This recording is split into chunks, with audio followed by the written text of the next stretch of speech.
대통령은 계엄 당일 8시경 증인이 미국에 가 있는 줄 알고 증인에게 전화를 해서 어딥니까? 라고 물었더니 증인이 저 아직 여기입니다. 라고 답을 하길래 대통령께서는 여기가 미국이라고 생각을 해서 예 알겠습니다. 라고 통화를 종료한 후 국정원장 부재 시의 직무대행인 1차장 홍장원에게 전화를 하였다고 합니다.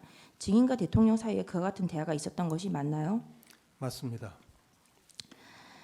그 홍장원도 그 증인에게 3일 밤 그 정무직 회의가 끝나고 증인에게 대통령이 전화에 대해서 보고를 하면서 대통령이 자신에게 전화한 이유에 대해서 대통령으로부터 전화를 받았습니다. 대통령님께서 원장님이 미국 출장을 가셨는지 아셨나 봅니다라고 하였죠.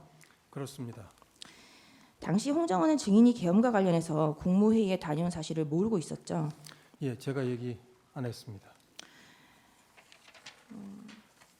홍장원이 계엄 다음 날인 2024년 12월 4일 오후 4시경 증인이 이재명에게 그러니까 국정원장님한테 이재명에게 전화를 해보세요라는 말을 하였죠.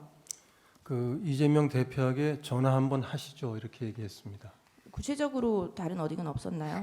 앞에 상황이 그 지금 상황으로 봤을 때 그 정도 말은 붙었었던 것 같습니다. 그에 대해서 증인이 뭐라고 대답을 하였나요? 국정원은 다른 정부기관보다 정치 중립을 더 엄격히 지켜야 되는 데입니다. 국정원법에 정치 중립 조항이 있을 정도입니다. 그래서 제가 말을 이렇게 했습니다. 평상시에도 국정원장이 야당 대표하고 연락을 하는 거는 정치적으로 해석될 소지가 큰데 12월 4일 지금 이 시점에서 아주 정치적으로 민감한 시기에 제가 평소 연락도 하지 않는 야당 대표에게 연락을 한다고 하면 그건 누가 보더라도 정치적으로 해석될 수밖에 없으니까 하면 안 되는 일이다 하고 얘기를 하고 안 하겠다고 했습니다.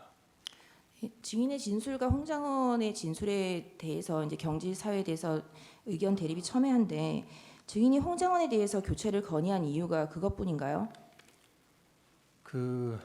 네, 한 1년 정도 같이 일을 했기 때문에 이런저런 제가 보고를 받게 됩니다.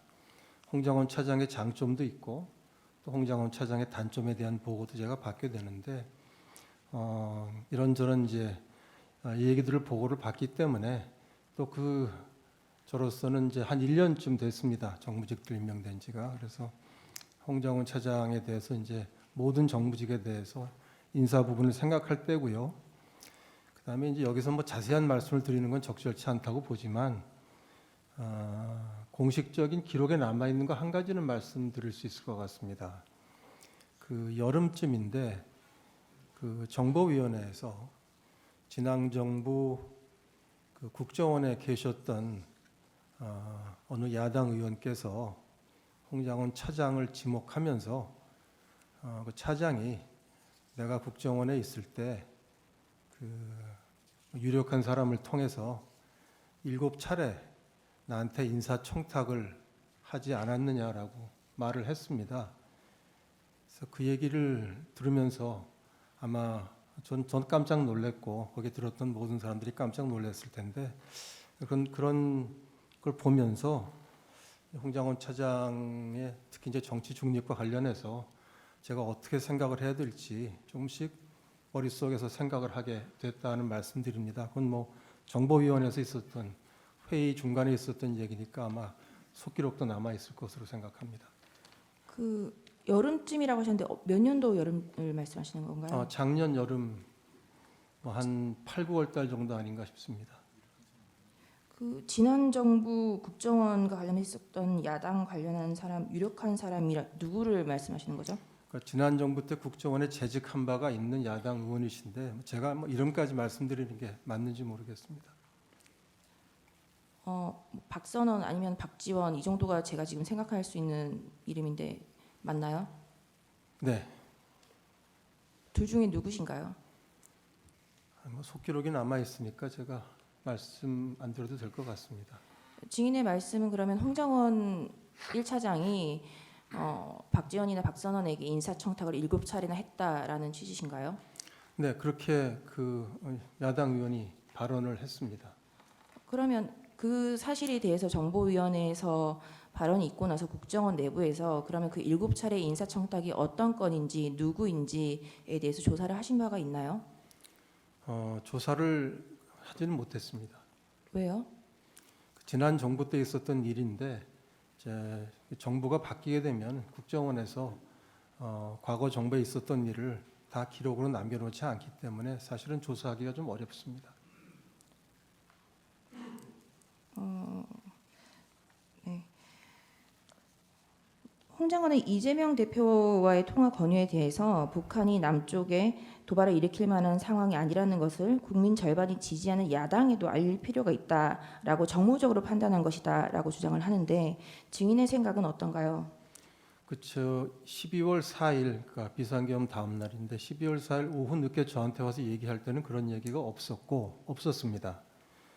12월 5일 그 다음 날 정무직 회의를 시작하는데 홍장원 차장이 과거 박근혜 대통령 탄핵 시절에 한 7, 8년 된 신문 기사 하나 가지고 와서 제 앞에 놨습니다. 그러면서 어제 제가 말씀드린 게 이런 취지였습니다라고 얘기를 했고 그것뿐이었습니다.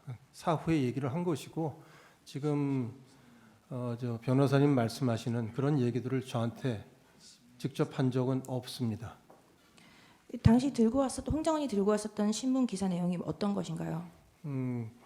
그 박근혜 대통령 탄핵 국면에서 여야 간의 외교 안보가 중요하다, 여야 간의 소통이 필요하다, 이런 취지였던 것으로 기억합니다.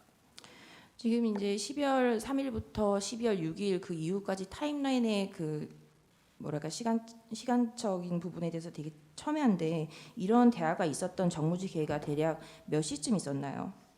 12월 5일 비상계엄 이틀 후입니다. 12월 5일 아침에 제가 정무직 회의 보통 9시 반에 하니까 아마 그때였을 것입니다. 네. 근데 이런 판단은 뭐 박근혜 정부 때 기사를 들고 와서 뭐 하는 거였는데 지금 현재 뭐 핸드폰에 일반인들의 핸드폰에도 대남 오물풍성 관련해서 경고가 알람이 수차례 뜨고 있는 현 상황과 맞는 판단이라고 생각하셨나요?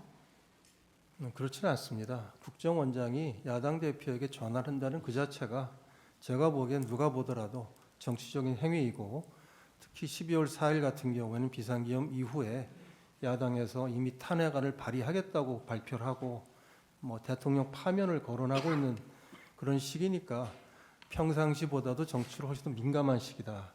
이런 시기에 국정원장이 야당 대표랑 갑자기 전화를 한다고 하는 것은 아주 부적절한 일이라고 생각했습니다. 증인은 후임 인선으로 2024년 12월 5일 대통령에게 추천을 드리고 오호룡에 대해서 추천을 드리고 오호룡에게 연락을 해서 1차장으로 임명된다라는 사실을 알리고 인사혁신처에 준비를 시켰죠. 그렇습니다. 그게 언제쯤인가요?